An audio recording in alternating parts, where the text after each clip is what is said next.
Review Live. We are, of course, talking tonight all about Earth, Wind, and Fire. Marty, Earth, Wind, and Fire. Well, Justin, we have done Earth, we have done water and fire. So after this, we'll have to do air, and I don't know how I'm going to do that, but we'll get something. But this is all about Earth tonight.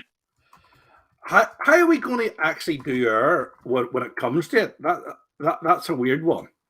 Don't know. We'll figure something out, Justin.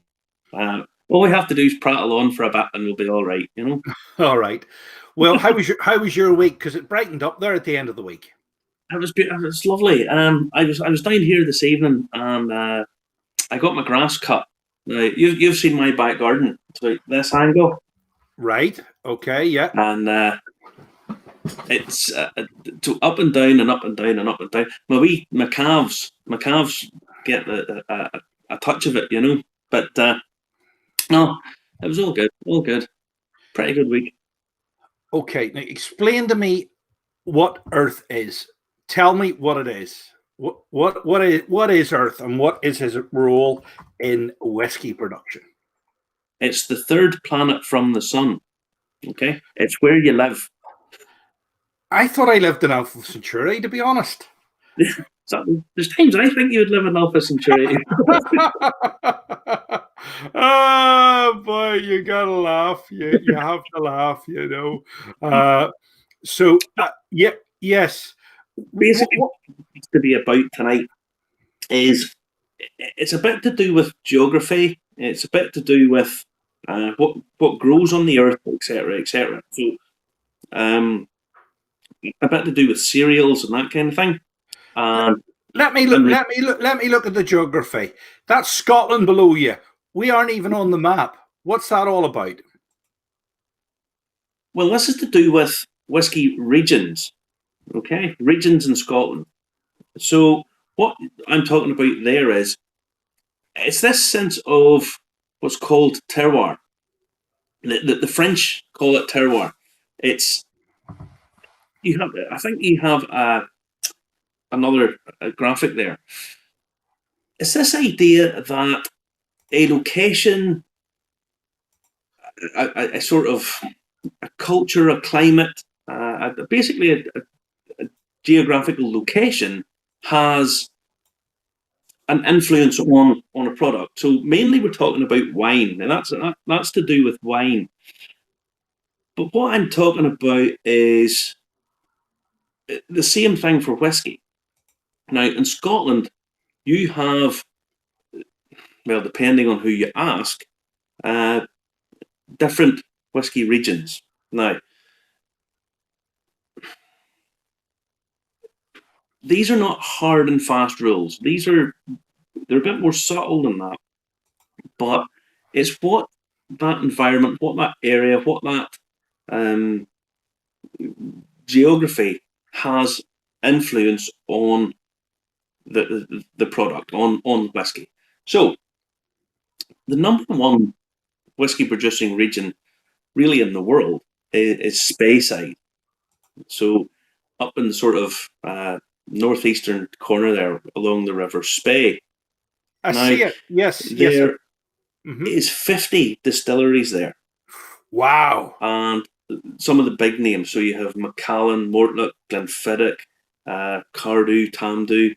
All of these ones are all located up there. There's a lot more than that, obviously. Let's say there's 50. But they have a character that normally is quite fruity, quite light, what you would call estery. So quite apple, pears, that kind of thing. So quite light and fruity. And that would be sort of the style of that area. They're not all like that, but that's kind of the style of them. You then quite obviously see in the middle, you have the Highlands. Now, the Highlands, because they're so sparsely populated, they have 47 distilleries there too, but it's over a much, much greater area. And it doesn't necessarily have a distinct style, because it takes in, a lot of it will take in the islands as well. So you will have the likes of Old Putley, which is here.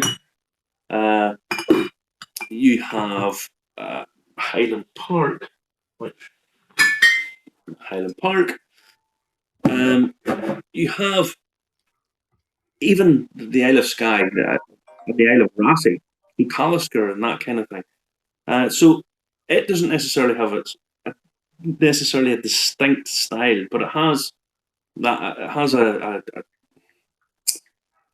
flavour to it, if you like. You know, a bit of not necessarily a theme, but because it's so Spartan, that lends itself to that, if you like, if you know what I mean. You have the Lowland whiskies, which are down, obviously, towards Glasgow, that direction, south of that. Is there that They many? would tend to be sort of softer, lighter. I mean, with the likes of Auchentoshan, they'll be much more almost Irish in style, to be honest. So they have that sort of light grass, cream. Are the lowlands? I mean, how does that affect it? Because the Highlands, you've got the peat bogs. The lowlands, you don't really have peat bogs in the lowlands, do you? Or is there lowland peat bogs there? What happens is, you see, it's a very subtle thing. This idea of terroir in the lowlands. Take Auchentoshan, for example. Auchentoshan's a triple distilled whiskey, which tends to be an Irish style. And the reason it is because so many Irish immigrants went across and they wanted that style. So they wanted this lighter, fruitier taste. So they didn't want the heavy peated, double distilled, heavy bodied whiskies. So that lent itself to that style then. So again, it's not necessarily about climate, it's about culture and tradition, and all of these things play a part.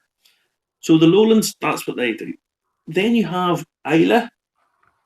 Now, Islay has a tradition of the very oily, medicinal, heavily peated scotches, but what a lot of people would sort of class as classic Scottish whiskies. You know, this sort of very heavy peat reek. So you have the likes of your Laphroaigs, your Ardbegs, etc., etc. And that's because over in Islay, Islay's got a massive peat bog. Okay, and we'll talk a wee bit more about peat in a little minute. So you have this style as well. So then what you have is the other whiskey region, probably the one that most people don't know very much about, and that's Campbeltown. Campbeltown, Glen Scotia, Springbank, and these have a very complex flavour to them. Traditionally, they have this very complex flavour. So they're quite sweet, but they're also quite salty. They're they've got a very rich mouthfeel. Personally, I really, really rate Campbeltown whiskies. I think they're fabulous. And Springbank Distillery, I've said this umpteen times before, Springbank is just an absolute wonder to behold. But those are those whiskey regions, and these are seen as being really the heart of the Scottish whiskey industry. So they are really the different sort of flavours and styles of Scotch. Now you come across to Ireland, and Irish whiskey tend to be traditionally much lighter in character. They're normally triple distilled, or certainly that's the way it would be perceived as being, but they're seen as being these light, very approachable, very easy to drink whiskies.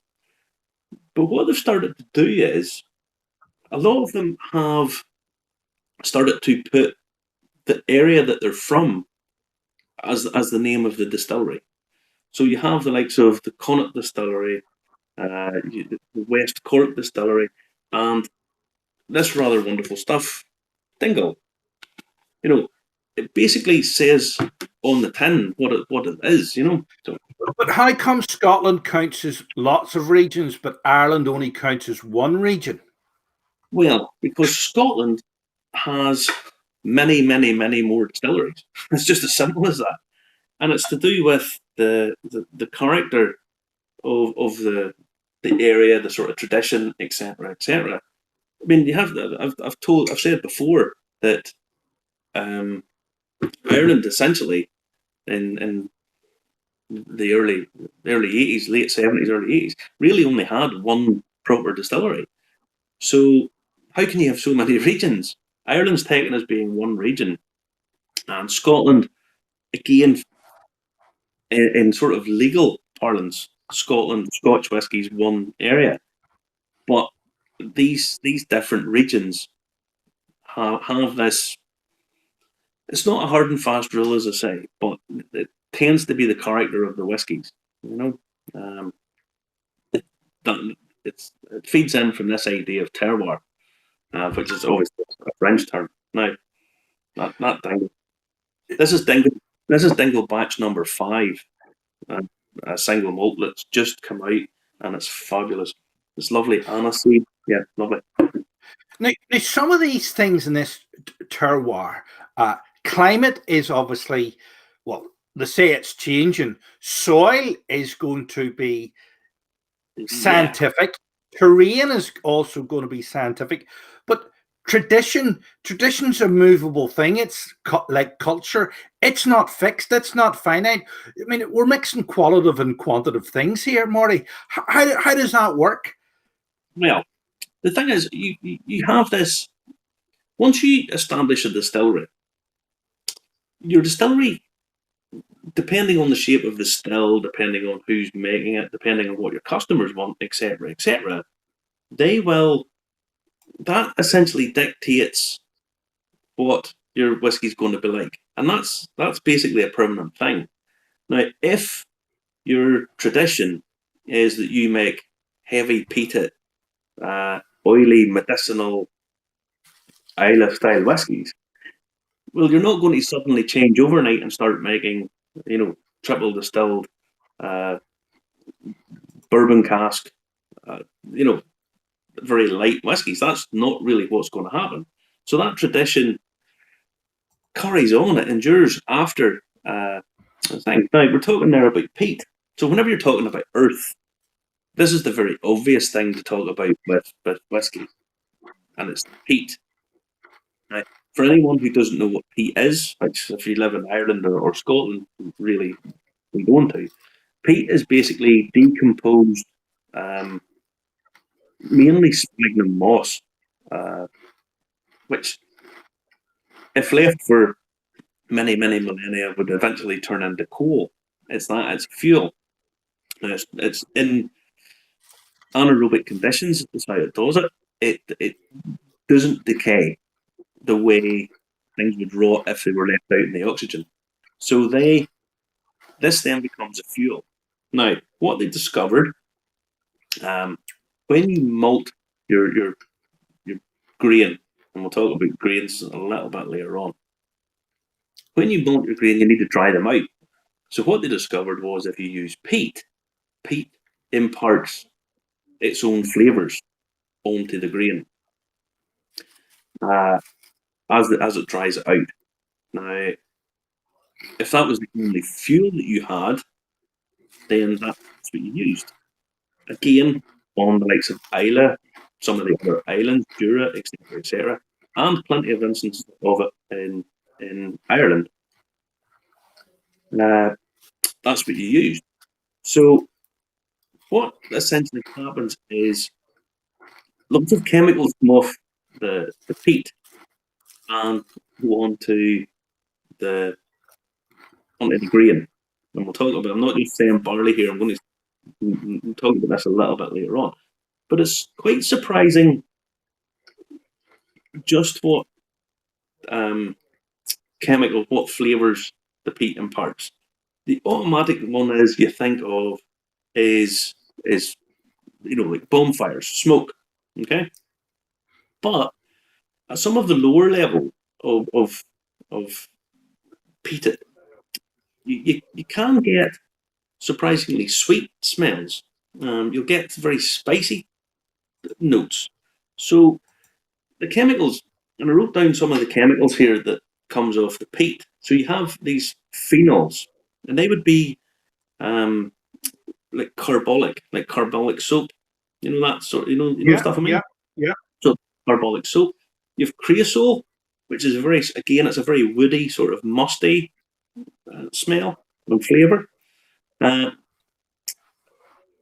Glycol, which is again woody, smoky, and then you have vinyl glycol. The vinyl glycol, I quite like this because it's described as being spicy, clove, or curry. Now, what happens is when people detect these, when they're nosing their whiskey, and you hear people saying, "Oh, it's very spicy, it's clove," and the other guy he says, "Well, no, it's quite woody and musty. It's that." Yeah. That's the chemicals that they're smelling. That's what they're actually picking up. It's the same thing. It's just people perceive them slightly differently. So if someone turns around and says something's very, it's spicy, it's clove, it's maybe cinnamon or whatever, it's all in the same ballpark. It's just that people perceive them slightly differently. But Pete can add actually a very subtle sweetness to grain, you know. Well, Marty, we've got some really good questions tonight. We're more than a quarter way in already, and we've really only covered the peat aspect of it. Let's see who's joined us tonight. Remember to comment, like, and share if you want to get involved. Let me see. There's Mark Kerr is saying, "Evening, lads." Yeah, yeah.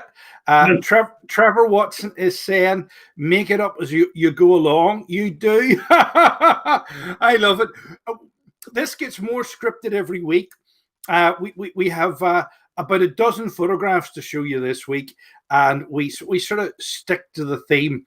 So it's not actually made up as it go along. It seems that way because we like it to seem real.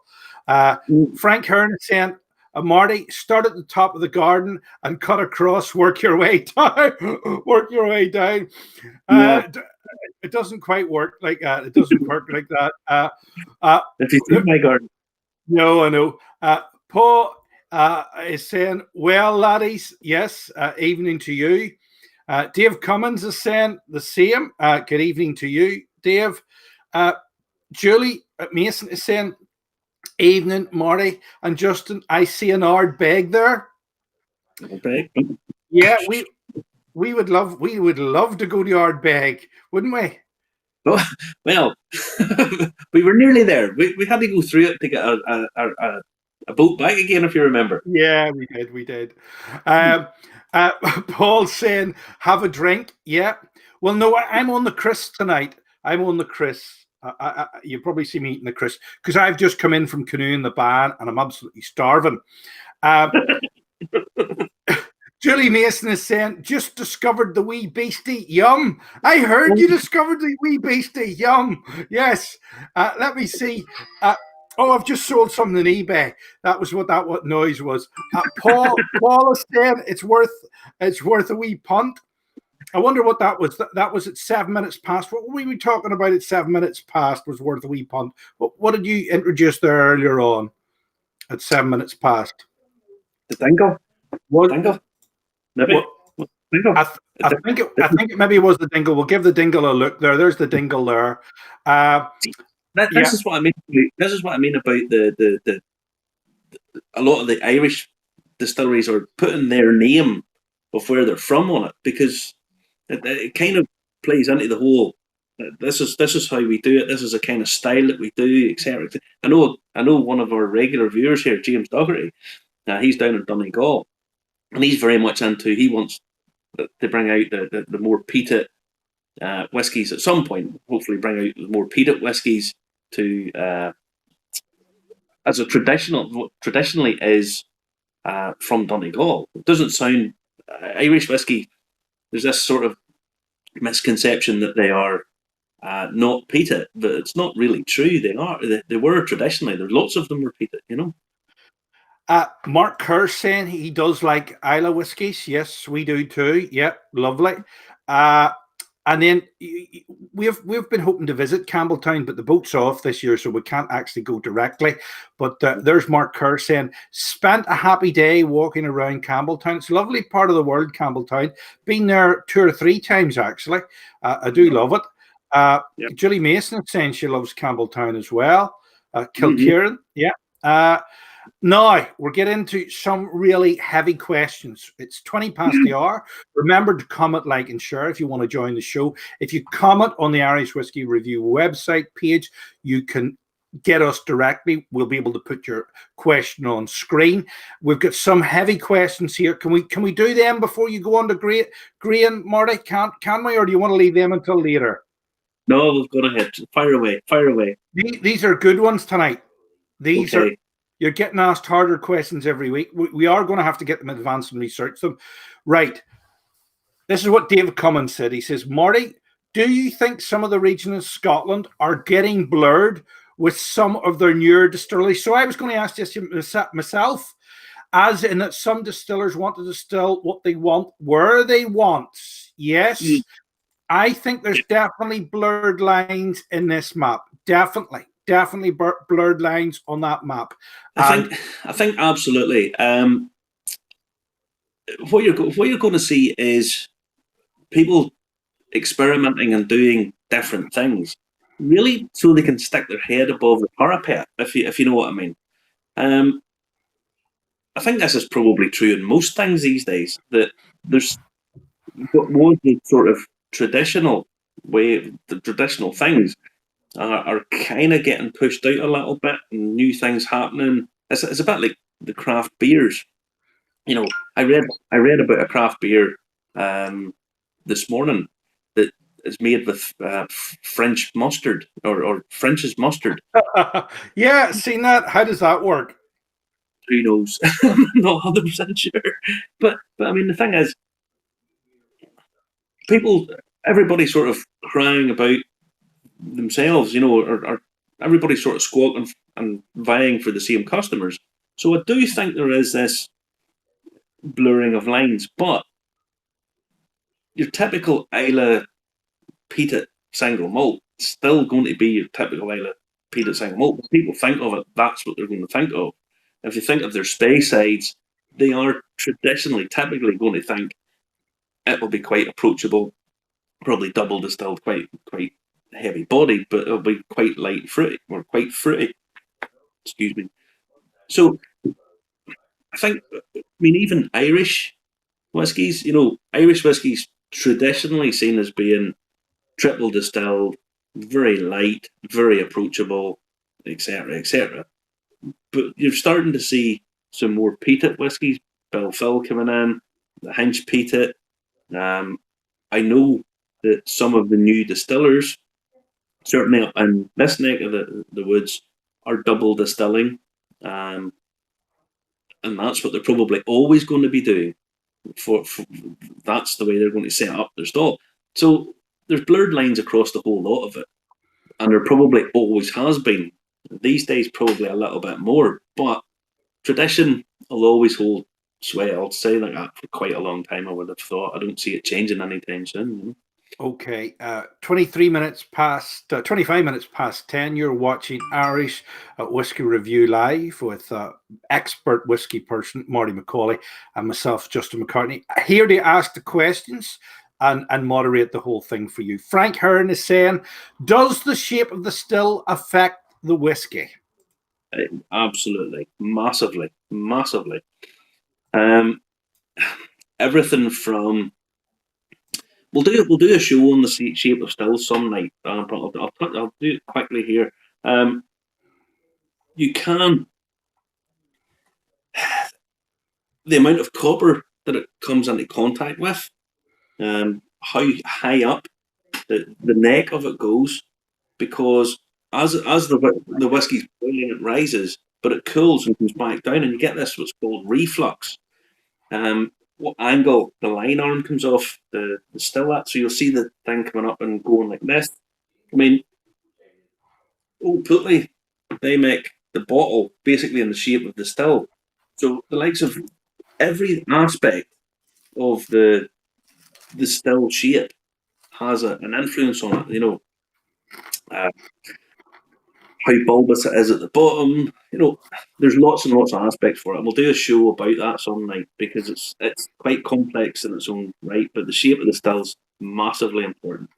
There's even stories of some of the old distilleries where the still had a dent in it, and then whenever they eventually have to replace the distillery and replace the still, which obviously after wear and tear, they get this new still and they put another dent in it to make sure that it's exactly the same as it was. Like, whether that's true or not, who knows? But it's massively important. That's incredible. That is absolutely incredible. Dave Cummins is agreeing with you. He's saying about the amount of copper. Yep. And a ball. What's a boil boy? Boil balls. It's this. You see this on the. Imagine this is a copper still. It's this bit here. So that comes up, and this is to do with this refluxing. So it comes up and it basically boils back in itself, kind of thing. So it's getting added to the copper again to come up out the side of it. So we'll do a show on that some night and we'll talk about it because that's quite complex in its own right, you know. Every week I'm learning more and more and more. Julie Mason's come back again. The very first whiskey was a Prague, and she fell in love with whiskey there and then. Yeah, she's got great taste. It's awesome. Right. Mark Kerrs saying the same thing. He's saying he did Isla and Jura, visited 23 and bought a bottle of each. That's what we like to hear, Mark. That's what we like to hear. Yes. By the way, do we still have some, Mark? And can we all pop round? Well, we don't actually show you Marty's collection because you would think Marty was a multimillionaire if you've seen his collection of whiskies. You would pay for me. He's actually in his man cave, and it's like walking into Coca-Cola bottlers when you walk into Marty's house. Okay, right. Let me see. Grant Erskine, I think you're a first time.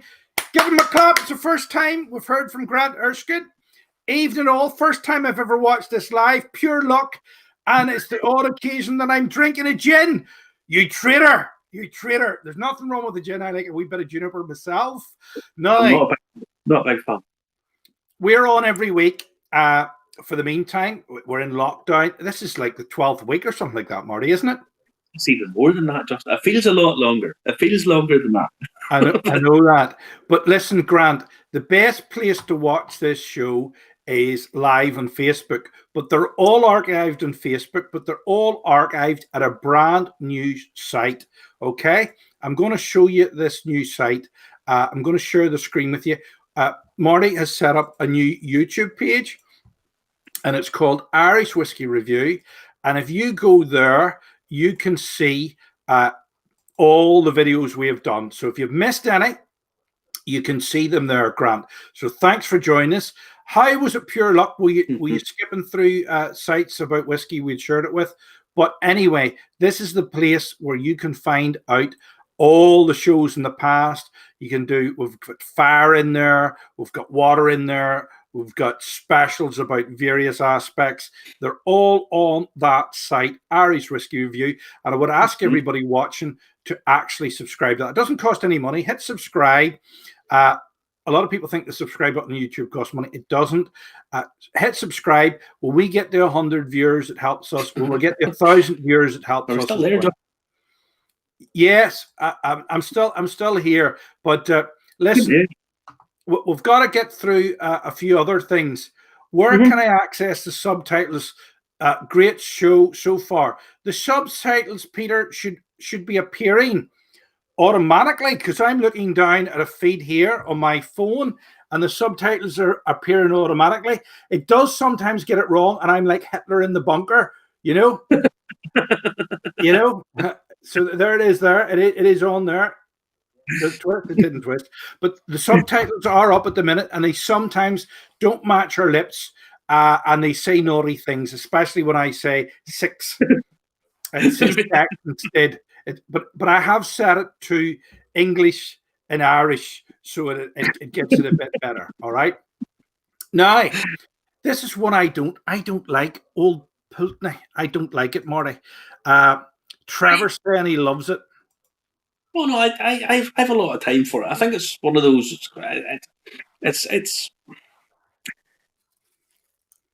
It's quite approachable, and I do like it. I think it always has a sort of salty, fruity flavour to it. You know, I quite like it. It's okay. It's not wouldn't be one of my favourites, but it's good. It's nice. Okay, we're halfway through the show tonight. We're doing Earth tonight, and its effect on whiskey. Dave Cummins is saying Marty really knows his stuff. Yes, some distillers bash the pot, still like the old ones they replaced. Bang on, go on, Marty, legend. There you go. Mark Kerr saying he's only one left from that tour. Still keeping a stock though. Is that one you don't like, Mark, or one you do like? That's the question we want to know. See, that's the eternal struggle, Justin. Because what happens normally what I do is I start off, I have one that I don't particularly like, right? Then I have a couple that I do like, and then after that I kind of go back to the ones that I'm not overly struck on. So what tends to happen is the ones that I like, I have slightly more of them than I do of the ones that I don't like. Now there are certain ones that are that bad that I just don't bother with, and then I wait for my old mate The Exorcist to take him round, and then I can feed it to him. I love it. I love it. Listen, we're halfway through. We better cover the rest of it. We've done the peat aspect of it. Do we need to do another aspect? You were going to do barley, oats, rye, and wheat next, were you? Yeah, because what comes from the earth, obviously, is the grains. I've talked a few times about different sort of aspects of this. I haven't really done a huge amount about it, but everyone knows about single malt, which is made with 100% malted barley, right? Everybody knows this. Now, again, just to cover it again, malted barley, it's where they trick the barley into basically sprouting to bring out more sugars, essentially. Now, for anyone who doesn't know, yeast eats sugar and converts sugar into, well, essentially it pees out alcohol and farts out carbon dioxide. That's essentially what it does, right? That's basically what it does. But you can, all of these different grains have different flavour profiles, different sugars in them, which the yeasts, I say yeast, it's traditionally brewer's yeast, but there's other yeasts used. They impart different flavours, and they have different sort of aspects. Now, I'll just touch on pot still whiskey for a second. Pot still whiskey, I've talked about this before, it's an Irish product. It can only be made in Ireland. Pot still whiskey. And what it is, it's a mixture of malted, unmalted barley and other grain. This is a key part in it. The technical file says it has to be a minimum of 30%. So either 30% malted or unmalted barley. The rest can be made up of the other, but it can have 5% other grain. Okay. Now I'll just because this seems quite limiting to some people, and I'm going to put this up because this man gets a bit irate about this. Traditionally, Irish whiskies would have used a much wider range of mash bills. Pure pot stills would have had much higher contents of oats in them. They would have had higher content. They tried to say the pot still wasn't whiskey, wasn't it? No, the pot still was always whiskey, but it was defined. It was set up as a PGI, a protected geographic index. The problem is, well, I say it's a problem. It is what it is at the minute. You essentially had one company dictating what the technical file was going to be for it, and that's what they dictated. Now, you traditional recipes. Now, Alfred Bernard, who, you know, the book I told you about, 1880, he came over to Ireland. Yeah. He mentions in a couple of the distilleries that he went to visit that they had oats on site, and they would have had malted oats as well. So that was the Abbey Street Distillery up in Derry.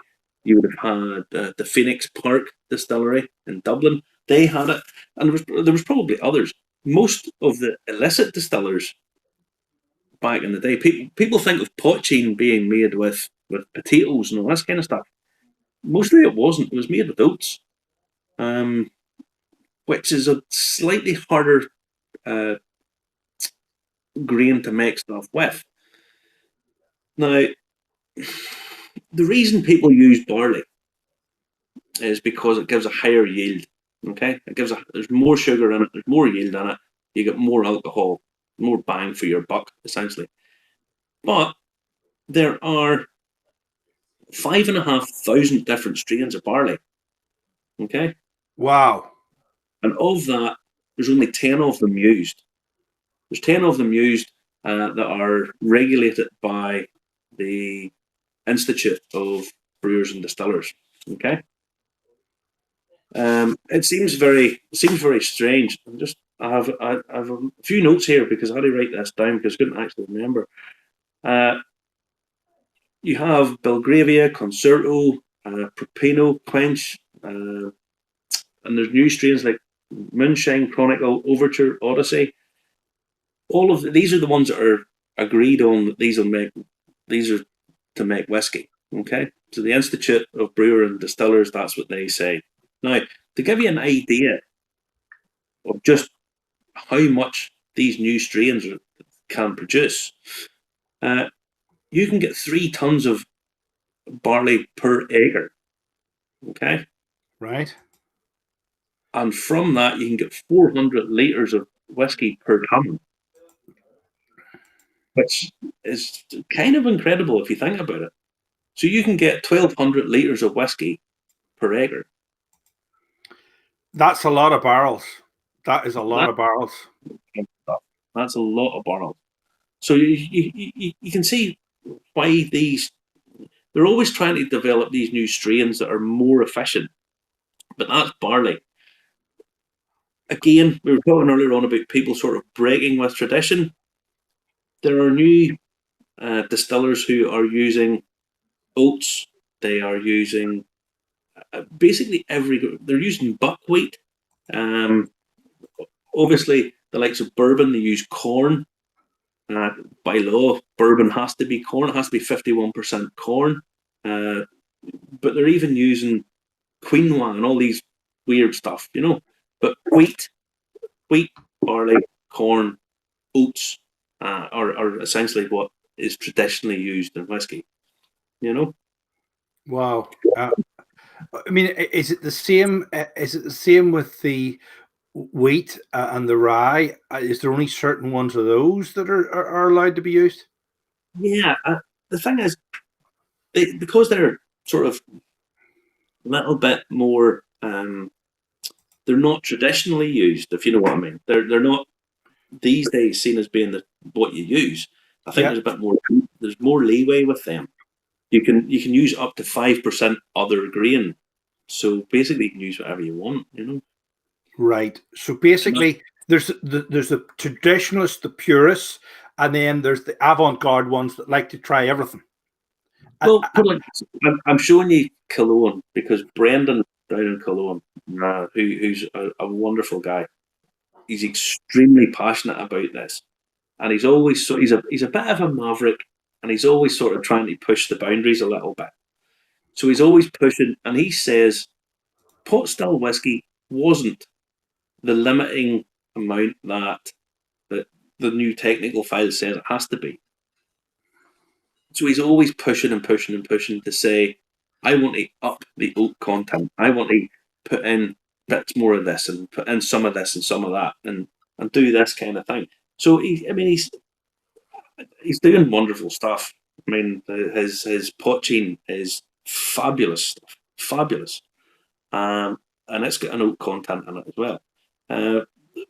So I think at some point it'll probably the technical file hopefully will open up a little bit and give more thing. I just want to I see you've just put up this Lone Elm. That harks back to what I was saying about people in the terroir saying this is where we're from, this is where we make our whiskey, you know. So this is very much, obviously it says quite clearly on it, it's made in Texas. So you've the Tasmanian distilleries, they're very much saying we're Tasmanian whiskies. The Japanese whiskies are very much saying they're Japanese whiskies, etc., etc. You know?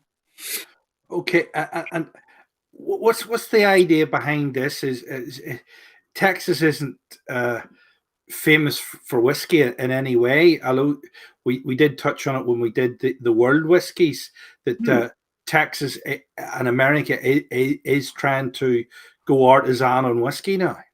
Yeah, well, what it's basically them saying this is where we're from, and this is the effect that our region will have on that whiskey.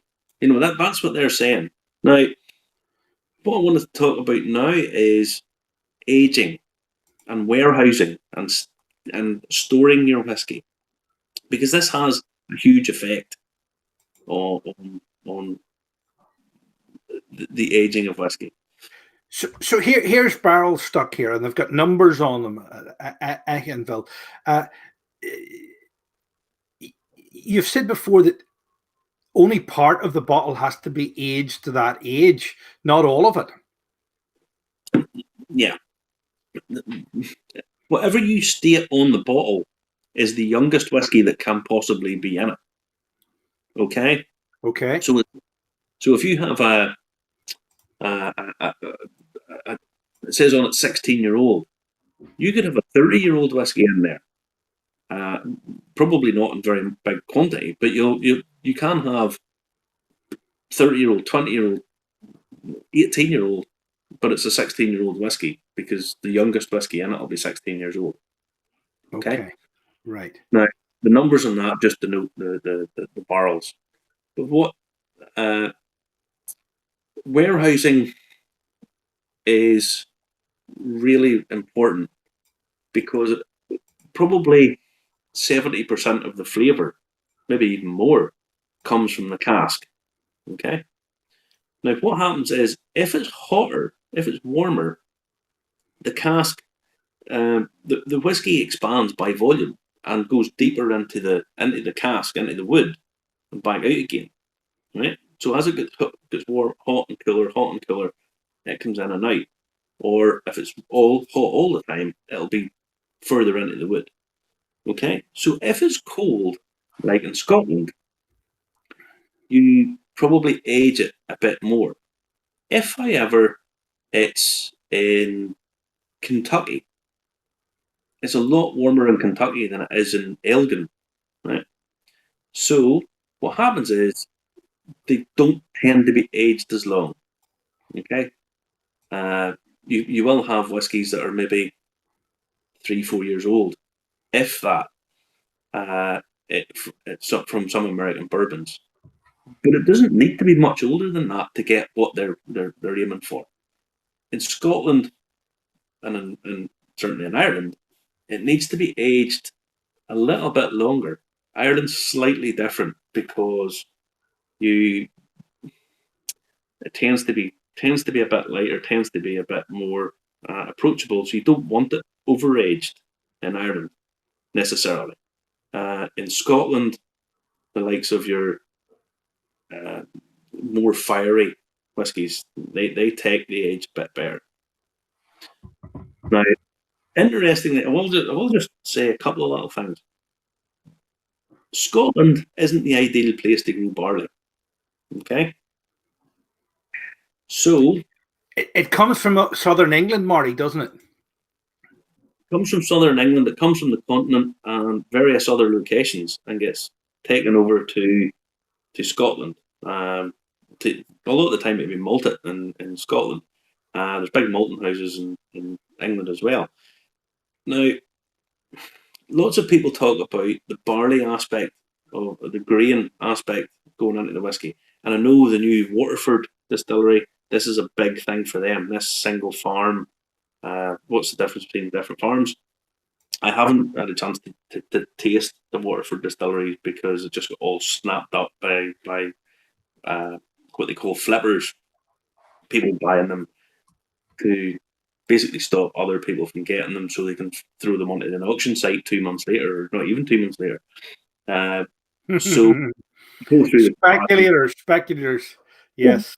Basically what they do is they register maybe 50 accounts and then buy them and then throw them onto an auction site for double the price. So I couldn't be bothered doing that. I think it's it's not something I want to particularly get into. But there's a guy, when I first started touching into the whole whiskey thing, I did a course with the University of the Highlands and Islands. And the lecturer was a guy called Vic Cameron, who worked for Gordon MacPhail for decades. And he says barley makes zero difference. The type of grain makes zero difference on the whiskey. You can go online and read an interview with him where he talks about that. He says once in almost 30 years, he thought the barley made a difference. So he would know an awful lot more about it than I would. Personally, I think it probably does have some sort of an effect, but it might be slightly overrated in some aspects, you know? Right. Oh, wow. You know, you're getting controversial here tonight. You're getting controversial. We've got about 15 minutes left tonight. We do maybe have other aspects to cover. Marty, have we time to give some of the people a mention tonight again? Mention away, buddy. All right. So let me see. Grant Erskine is saying thanks for the mention. Thank you for tuning in, Grant. Tell your friends. Remember to comment, like, and share, and go to that YouTube page that we have, Irish Whiskey Review, and subscribe to it. It's only new, but they're all on there. All the previous dozen or so weeks. Okay. Now, Mark's saying, if either the pair of you are passing, you're welcome to sample what I have. All right, Mark, I only call round when the wife's out. That's the bad news, all right? Get you petrol in the TT and look it out. All right. And Connor Ryan is saying, I had a German peated whiskey, elk whiskey, during the year. Barley malted from German peat, and the flavour difference was incredible from Scottish peat I've ever tried. Peat Terroir, yes. Yes, this is a thing. People think peat is exactly the same the whole way through. It's not.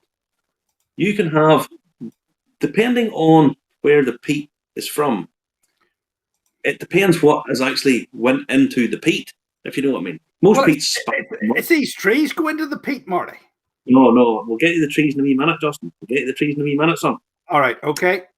What you have is you've much different levels of decomposition. So if you have peat that's much heavier rates, it's much thicker, very dense, it's more like a coal. Whereas if you get some of the lighter peat, the peat that hasn't maybe been as far down and compressed, it becomes a bit more floral, and it has a much different flavour. Is that an Ulster Scots word you use, floral? When did I use that word? What did I say? You just used it a minute ago. It gets a bit more when it gets a bit more down the peat. It gets a floral. Floral. F-L-O-R-A-L. Floral. Like flora. All right. Are you a Morris man now? Floral? Oh, boy. Listen, we've only 10 minutes left tonight, Marty. We've 10 minutes. 10 minutes, and I can go to McDonald's and get something to eat. I made myself a lovely noodle soup tonight, by the way, Justin. It was really nice. Really Did nice. I miss out? I didn't get down to have some of your famous food. I want to get one of these fantastic shorthorn steaks that you get from Glenarm. Oh yes, no problem at all, buddy. No All problem right. at all. I don't know when I'll get down. I might get down this week. I'm going canoeing next week if the weather holds, but it looks like it's going to take a turn for the worse. Now, Apparently so. we better run through these here. Mark Kerr is saying he had an Isla that was single barley field. Okay. Mark Diamond is saying, good evening, Mark. I had to cut open a barrel. It was still sealed from the distiller. It was very fruity and sweet. It was from an Irish distiller. I also found they use reeds to seal any leaks. Any comments on this? I'm building a bar and it's for decor. I don't know what comment I would be making on this, if I'm honest. I had to cut open a barrel. It was still sealed from the distiller. Where is it from, or what? Was there whiskey in it, or was there? I don't know. It's for furniture. It's for garden furniture, I think. But he's saying it has reeds to seal any leaks.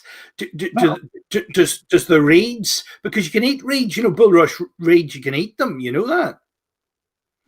I don't tend to, but if you want to come round, I'll make. They taste like cucumber. They actually taste like cucumber. Honestly, they do. Bulrushes do. So anyway, Mark, you've caught Morty out. He's stumped for words about the reeds. All I'll say is, I mean, it would be the warehouse man that would be looking after the barrels, and well, it makes sense if you've got a waterproof reed to fill in any slight leaks, because I mean, it's not going to be a big leak; it's always going to be a fairly small hole, so it makes sense, handy. Okay, and there's a few other questions here as well. Let me see. We have one from Michael Matthews. I'm having a batch 3 Dingle single malt. Lovely jubbly, says Only Fools and Horses fan, Michael Matthews. Yeah. I'm still having the batch number 5, bourbon, Pedro Jimenez, and Madeira casks. And again, they do this. They have these sort of fairly complex marriages, cask marriages, and they really work. It's really superb stuff. Really, really good. Okay, now let me see. We're getting asked about the Swedish peated one again, which we have tried. The rocks one is particularly, the winter rocks was fantastic. Mark Kerr's asking about that. Mark Diamond is saying empty, but still damp from the liquor. Yeah, we love a bit of dampness. I'm a bit damp from canoeing all day today. And Mark Kerr is rolling about the floor laughing at the Ulster Scots. Flora. Now, hold on. Win is gorse. Bims is heather. Bucky's is roses. Itchy Poo's is rose hips. Bucky Breer is wild rose bush. Breaded cheese is green leaves and a hawthorn ledge. Fir tree is any coniferous tree. Ash is ash tree. Haw is hawthorn. Skay is also hawthorn. You didn't know I knew Ulster Scots, Mark, did you? I don't think you do. I think you're just making up as you go along, but nobody else is here to correct you. Where's Lord Laird when you need him? Where? Oh, he's deceased. Listen. What have we got? One final question, because we've only got 7 minutes left. Some coppers used to use old shoelaces. Some coopers used to use old shoelaces, reeds, or something similar to seal leaks on the staves. I use Isopon. No, I don't. Don't use it. It'll ruin the liquor. Yes. So shoelaces, reeds, or something similar. Didn't know. There you go. You live and learn here.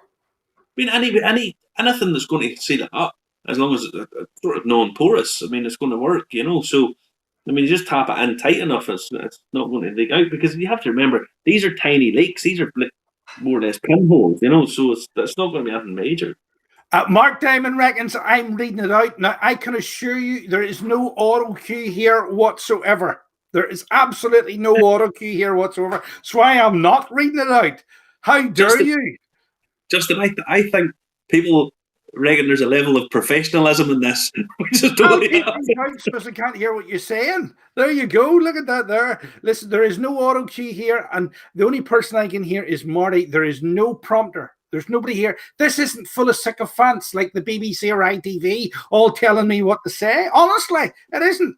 Now, listen, before we get cut off by Facebook, we've got 5 minutes left. Say your bye-byes to us if you want to say bye-bye. Marty, what have you got to say about this tree before we go? Now, what I want to say is, when you keep whiskey in a warehouse, every time you go past a whiskey warehouse or you go on a whiskey tour and you go and see the warehouse, it always looks filthy. It always looks pigging, it always looks really, really black, like soot. It's actually fungus, okay? It's a fungus. Sometimes called... I have cream for that. I just knew you would. I knew you would have. This fungus is a bit like myself. It lives by ingesting whiskey, right? Oh boy!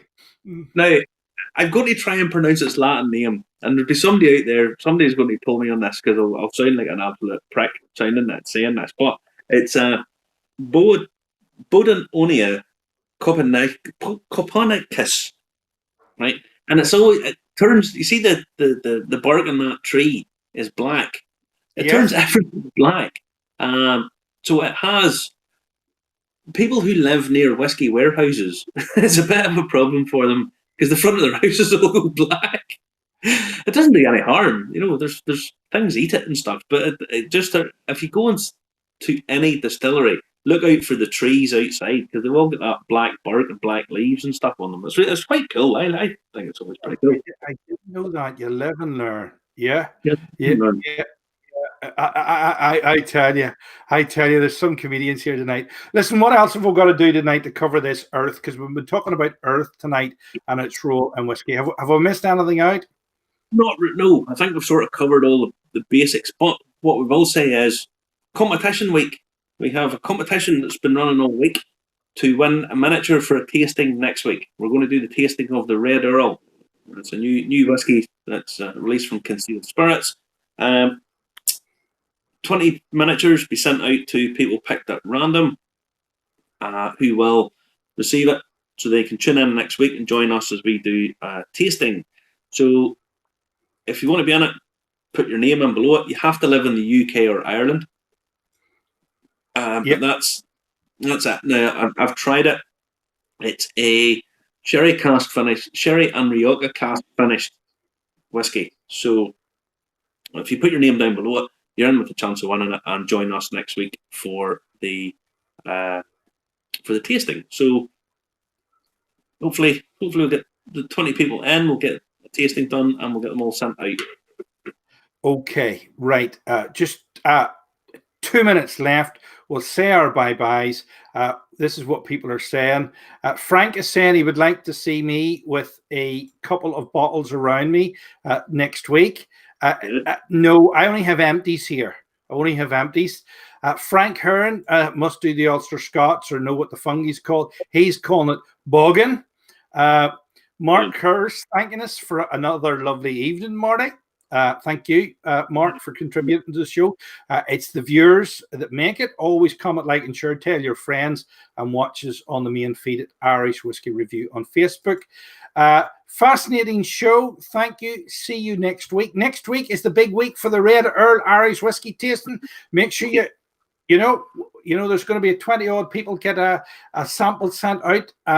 Let me see. Mark Kerr is saying Justin is a fungi. I would love to be a dolphin. I think it means fun guy. I think it's a pun, Justin. It's fun guy. I know. Trevor's saying thanks for another great night. Great info again.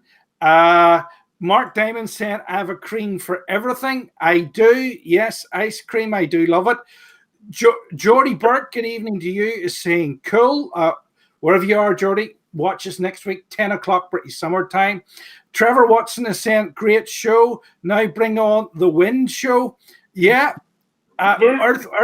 What element have we not covered, Marty? haven't done air. Now I'm going to have to try and figure out how I'm going to get air worked into this, but I will do it. We'll get it sorted, Justin. We'll get it sorted. Geordie Burke is watching from Canada. Good evening to you in Canada. Bonsoir en Canada. There you go. I did it in French. I don't have a script. How did I do that? There you go. Don't forget, I seen you doing the German a couple of weeks ago, and that went well. The German was all right. The German was all right. Another great show. Watching from Canada, Michael Matthews, Geordie Burke, great show. Thank you very much. Mark Diamond, great show. Cheers. Bottoms up. Michael Matthews, I'd love a cut at the Earl. Bring it on. Put your name down below. You never know. You might be lucky. Frank Hearn is saying, superb as always. Looking forward to next week. And Dave Cummins is saying, great show as always, lads. Red Earl sounds great. We'll find out in exactly 7 days' time minus 1 hour. There you go. 1 week. 1 week. Marty, what have you planned for this week? Anything much? I'm started doing a course. Well, I've started doing a course for a couple of weeks now, so I'm going to have that done, or not done, but I'll keep going with it. Pretty much sitting around waiting for some miracle to happen, you know. Cure for COVID-19. There we go. Good night. Bye-bye. Catch you again.